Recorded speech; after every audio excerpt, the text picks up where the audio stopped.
Bismillahirrahmanirrahim. Elhamdülillahi Rabbil alemin ve salatu ve selamu ala şefil enbiya vel murselin vel akibetu lil muttaqin ve la udvan ilal zalimin amma ba'd. Möhtərəm müsəlmanlar, ilk öncə sizi salamlayıram. Assalamu aleykum ve rahmetullahi ve berekatuh. Amma sonra bugünkü dərsimiz yenə də Ramazan ayı və oruc mövzusunda olacaq. Bəllidir, Ramazan ayı davam edir. Artıq ikinci 10 günlükdəyik və onun da axırlarındayıq. Və biz keçən dərsdə 43-cü dərsdə biz qaldıq. Deməli qeyd etdik. İki hal hansı ki deməli edilməsi məkruhdur oruç tutan zaman. Oruç tutan zaman onların edilməsi nədir? Məkruhdur. Bunlardan birincisi, yəni ehtiyac olmadan yeməyi hazırlayanın, belə deyək, yeməyi hazırlayanın, məsələn, iftar üçün adam yemək hazırlayır. Elə iftar üçün yemək hazırlayanın ehtiyac olduğu zaman yeməyin dadına baxması. Yəni duzludur, duzlu deyil və s. O əhvalı. Yəni yeməyin əhvalına baxması, dadına baxması, belə deyək. Birinci hal budur və birinci hal bu idi keçən dərsdə və ikinci halda bərk olan bir loxmanı, yəni tikəni çeynəməyin hökmü ki, bu da məkruhdur ikisi də. Niyə görə? Ona görə ki, ola bilər ki, o yeməkdən hansısa hissə elə ağızda, məsələn, dişlərin dibində və s. damaqda və s. ilişib qalsın və ya boğazdan, belə deyək də, aşağı insin, mədəyə insin və bu da nə olsun? Orucun pozulması üçün bir amildir. Orucun pozulması üçün bir amildir. Bu səbəbdən də bunların edilməsi məkruhdur. Yəni bəyənilməyən bir əməldir. Lakin bugün götürəcəyimiz mövzu ki, şeyxin Həmbəli məzhəbi uləmalarından Musa ibn Əhməd Əl-Həccavi, hansı ki, hicrətin 968-ci ilində vəfat edib, Zadul Mustaqni fi İxtisaril Muqni adlı kitabında deməli belə bir hissə, parça deməli qeyd edir və deyir, deməli həminki eyni adlı babdır. Babın adı nədir? Bəbu mə yukrahu və yüstəhəb fissavm və hukmul qada. Deməli, oruç tutanın oruç tutan üçün məkruh olanlar və müstəhəb olanlar və orucu qəza etməyin hökmü. Burada müəllif hələ qeyd edir məkruh olanları. Hələ müstəhəb olanlara gəlib çatmayıb, belə deyək. Və deməli, müəllif sözünə davam edərək deyir ki, və yəhrumu əl-ilku mutəhəllilu in bəl'a riqahu. Burada deməli iki dənə parça var, iki dənə hissə var. Hissə tərcümə eləyəcəyəm. Deyir ki, haramdır. Yəni, yumuşaq bir tikə, sulu, yumuşaq bir tikə çeynənsin ağızda. Yəni, ağıza daxil edilsin, oruclu olan vaxtı, baxın. Hansı hal qeyd olunur? Yəni, hansı hala aiddir? Oruç tutan zaman. Yəni, bir insanın oruç tutduğu əsnada, yəni, yumuşaq, sulu bir tikəni ağzına daxil etməsi haramdır. Niyə? Nə səbəbdən? Davam edir. İn bələ'ə riqahu. Ona görə ki, ola bilər ki, həmin tikənin, belə deyək, yəni yumuşaq tikənin suyu və s. ağız suyuna qarışsın, elə və ağız suyu udularkən onunla birlikte ne olsun? Mədəyə insin. Belə boğazdan keçərək mədəyə insin. Və bu səbəbdən də müəllif nə deyir? Və yəhrumu, haramdır. Oruç tutan üçün bunun edilməsi haramdır. Ona görə ki, həmin yeməyin qalıqlarından, açıq aydın deyir zaten, qarışa bilər ağız suyuna və sonra da mədəyə iner. Və bu da nə ola bilər? Orucun pozulmasına səbəb ola bilər. Orucunun pozulmasına səbəb ola bilər və belə olduğu üçün müəllif nə deyir? Deyir, haramdır.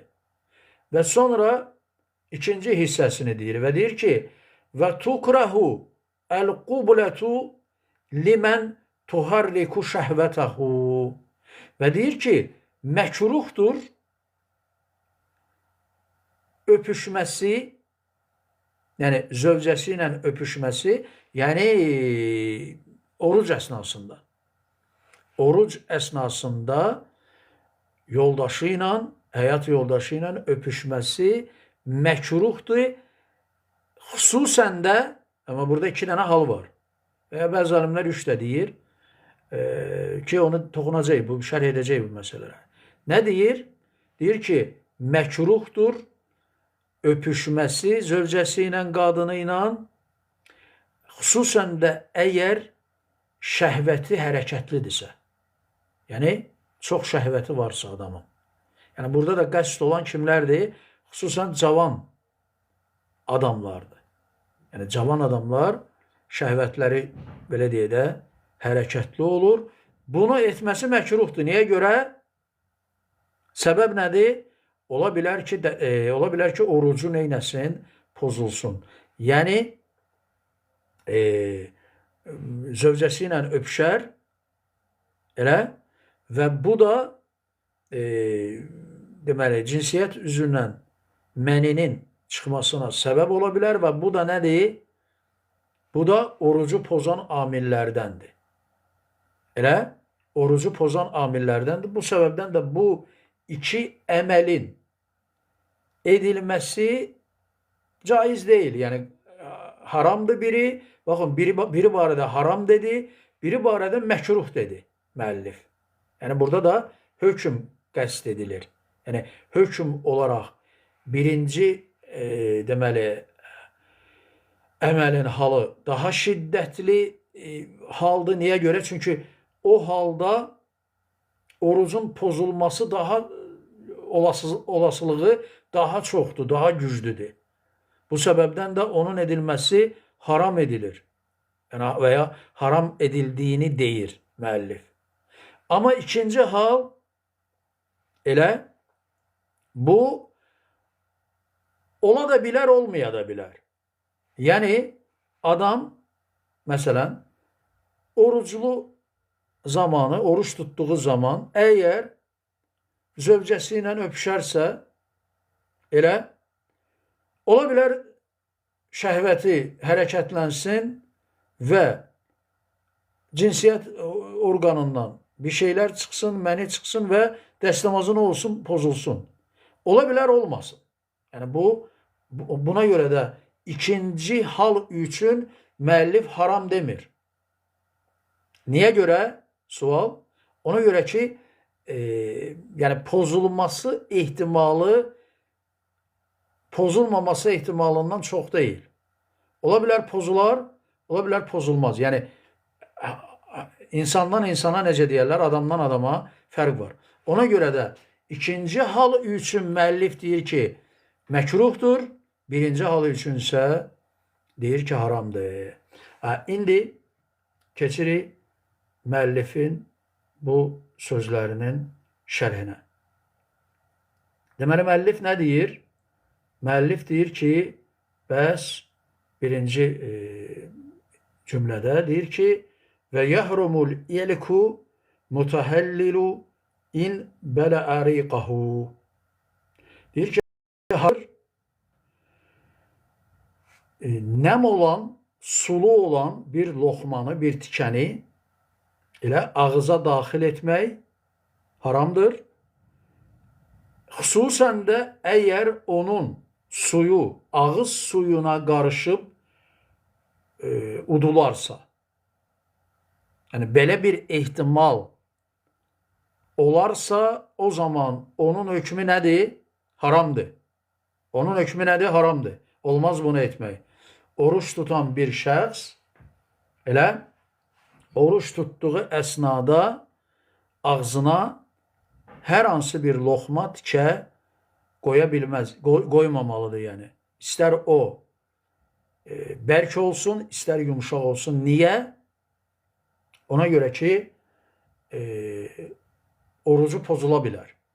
Çünki oruc tutulur o şərtlə ki, insanın boğazından, necə deyərlər, mədəsinə bir şey, sulu və ya yeməli bir şey enməsin və ya cinsi əlaqədə olmasın. Ki, bunlar nədir? Bunlar orucu pozan amillərdir, belə deyək. Bunlar orucu pozan amillərdir. Ona görə də bundan çəkinmək lazımdır. Bundan çəkilmək lazımdır. Çünki bu hal orucu pozur. Həmçinin Şeyx İbn Hüseymin ki, kitabı şərh edib, Əş-Şərhül Mumti kitabında həmçinin ona ünvanlanan belə bir sual ki, bəs oruculu olarkən dişləri fırçalamaq, dişlər fırçalandığı zaman o məcunun bir parçası, bir hissəsi dişlərin dibində qalıb bir müddətdən sonra yəni buna qiyas etmək olarmı ki, belə bir sual verilir şeyxə ki, o ağız suyu ilə qarışıb boğazdan içəri daxil ola bilər. Boğazdan aşağı daxil ola bilər və orucunun pozulmasına nə ola bilər? Səbəb olar. Buna cavab olaraq şeyx deyir ki, bəli. Deyir, yaxşıdır ki, ümumiyyətlə oruclu olan vaxtı, oruc tutan vaxtı dişlərini təmizlənməsi, məzunla təmizlənməkdən çəkinmək yaxşıdır. Yəni, baxmayaraq ki, dişləri oruc olan zaman dişləri təmizləmək, məzunla təmizləmək caizdir hökmü. Elə, bunda bir problem nədir? Yoxdur, yəni bu caizdir, icazəlidir. Lakin, şeyx nə deyir? Şeyx deyir ki, yaxşıdır ki, və ya istəniləndir ki, yəni, oruc tutan zaman bir şəxs məzundan istifadə etməsin. Yəni, bunun icazə verilməsi o demək deyil ki, illə sən bunu etməlisən və ya etsən daha yaxşıdır. Yox, burada, bəli, burada əsas səbəblərdən biri odur ki, bu hal ola bilər ki, həmin şəxsin orucunun pozulmasına səbəb olsun. Və bu səbəbdən də şeyxin mövqeyi budur ki, yaxşı olar ki, o neynəsin? İstifadə etməsin. Yəni, diş məzunundan istifadə etməsin. Ya suhurdan qabaq və ya suhura edib, suhurdan sonra və orucu bağlamaq vaxtından qabaq etsin, dişlərini məzunlasın, ya da iftardan sonra bunu etsin. Ya da bunu iftardan sonra etsin ki, hər hansı bir problem neynəsin, yaşamasın. Baxmayaraq ki, dişləri fırçalamaq caizdir. Yəni, biz demirik ki, dişləri fırçalamaq haramdır və ya məkruhdur və s. Caizdir hökmü, lakin şeyx rahiməhullah burada deyir ki, çəkinilsə daha yaxşıdır. Niyə görə? Çünki ehtimal olaraq orucun pozulması ehtimal edilə bilər. Və ikinci cümlənin halı belə deyir. Nə deyir? Deyir ki, və yukrahul qublətu limən tuhərriku şəhvətəhu. Deyir, və məkruhdur, yəni bəyənilməyəndir, qadınını öpməsi, öpüşməsi, elə oruç tutanın. Çünki xüsusən də o kəs üçün ki, əgər onun şəhvəti hərəkətlidirsə, şəhvəti hərəkətlidirsə, yəni bu öpüşmə nəticəsində nə ola bilər? Şəhvəti qalxa bilər və orucu pozulma ehtimalı ola bilər. Düzdür, bunun olması olasılığı azdır. Necə məsələn Şeyx İbn Hüseymin rahimehullah qeyd edir və deyir ki, ümumən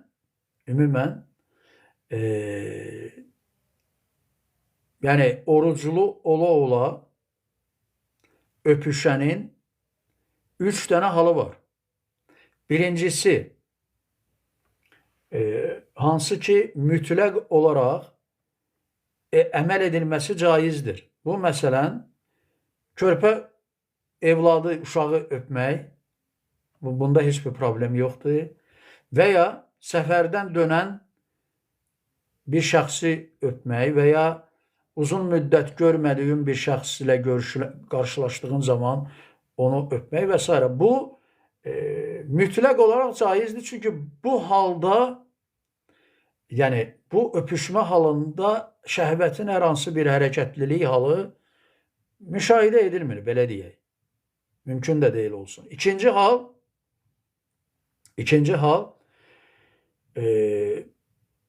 yəni oruclu olan öpüşsün zövcəsi ilə elə və inzal edilmədən, yəni cinsi əlaqədə olmadan ondan ya məzi ya da məni gəlsin, yəni nütfə gəlsin, sperma gəlsin ki, hansı ki orucu pozmaq üçün nədir? Amildir və ya səbəbdir. Orucun pozulmasına dəlalət edir. Əgər belə bir hal varsa, o nə etməlidir? Bundan çəkinməlidir.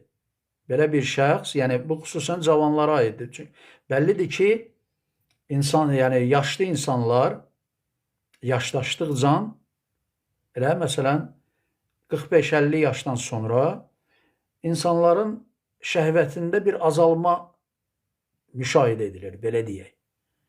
Elə və ya şəhvətin hərəkətlilik dərəcəsi azalır, belə deyək. Və bu səbəbdən də və bu barədə hətta zəif bir hədis də var ki, qabaqda oxumağa çalışacağam, qeyd etməyə çalışacağam. Elə hansı ki, misal üçün, elə indicə desəm də fəna olmaz.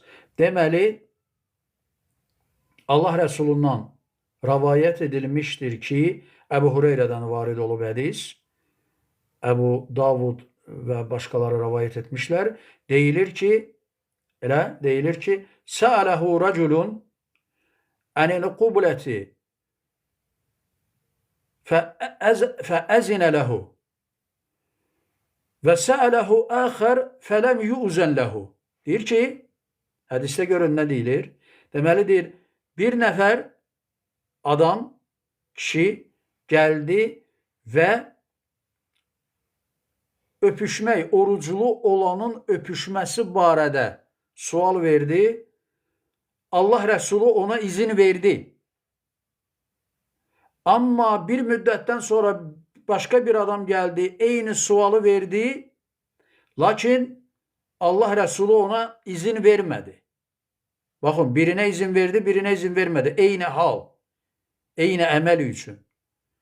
Və sonra deyilir ki, فَإِذَا الَّذِي أَزِنَ لَهُ شَيْخٌ وَالَّذِي لَمْ يُؤْزَنْ لَهُ شَابٌ.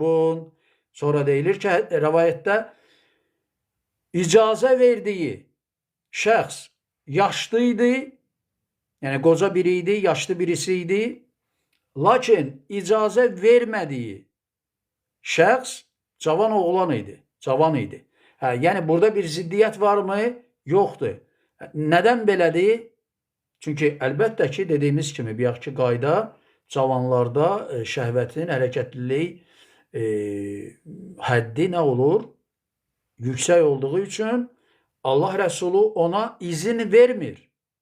Lakin yaşlı olan, qoca olan birisinə nə edir? İzin verir. Burada bir ziddiyyət varmı? Yoxdur. biri bir hala aid, o bura hala aid. Baxmayaraq ki, eyni məsələdir. Lakin fərqli hallardır. Və bu biri bir hala aid, o bura hala aid. Baxmayaraq ki, eyni məsələdir. Lakin fərqli hallardır. Və bunu qeyd etdim ki, ən azından bilinsin. Ki, bu hədisi İmam Əbu Davud rəvayət edir. Elə və İbn el-Qeyyim qeyd edir, deyir ki, la yasbutu anin Nəbi sallallahu aleyhi ve sellem. Yəni, Allah Rəsulü sallallahu aleyhi ve sellemdən belə bir hədis sabit olmamışdır. Deməli, bu səbəbdən də üçüncü hal, onu qeyd eləmədik. Üçüncü hal, ən yaxşə min fəsadis savm immə bi inzal və immə bi imzəyi in qulna bi ənəhu yuftiru bil imzəyi sabaq ən sahih ənəhu la yuftir. Deyir, üçüncü halda bu o haldır ki, yəni adam elə oruclu halda orucunun pozulmasından qorxarsa, bu əməldən nə etməlidir? Çəkinməlidir. Bu əməldən çəkinməlidir və tərk etməlidir. Yəni, oruclu olduğu zaman qadını ilə öpüşməməlidir. Elə? Niyə görə? Çünki ola bilər ki, şəhvəti hərəkətlənsin və bir şeylər, yəni cinsiyyət üzvündən bir şeylər çıxsın və orucu nə olsun? Pozulsun. Bunu oruç tutduğu zaman etməsin. Bax, burada qalırıq Allahın izni ilə və sonuc, xulasa bunu qeyd etmək istəyirəm ki, bugünkü dərsdə iki dənə məsələni qeyd etdik. Birincisi, deməli, yumuşaq sulu olan bir tikənin, loxmanın orucda ola ağıza qoyulması haramdır. Çünki onun suyu ağız suyuna qarışaraq elə boğazdan aşağı mədəyə enə bilər ki, bu da orucun pozulmasına dəlalət edən bir haldır və bundan nə etməyə çəkinmək lazımdır. Bu səbəbdən də müəllif nə deyir? Bunun hökmü nədir? Haramdır. Yəni ki, bundan mütləq olaraq nə etməyə çəkinmək lazımdır. Və ikinci hal nə deyir? Müəllif deyir ki, və tukrahul qublətu limən tuharriku şəhvətəhu və məkruhdur öpüşməsi zövcəsi ilə oruclu halda, oruç tutan vaxtı, xüsusən də o kəs üçün ki, hansı ki, onun şəhvəti hərəkətlidir, yəni gəncdir, cavandır və şəhvəti hərəkətli haldadır. O adam bunu etməsin və bunu etməsin məkruhdur. Burada qalırıq, müxtəsər. Bu qədər. Allah bilir. Əssalamu aleykum və rəhmətullahi və bərəkatuhu.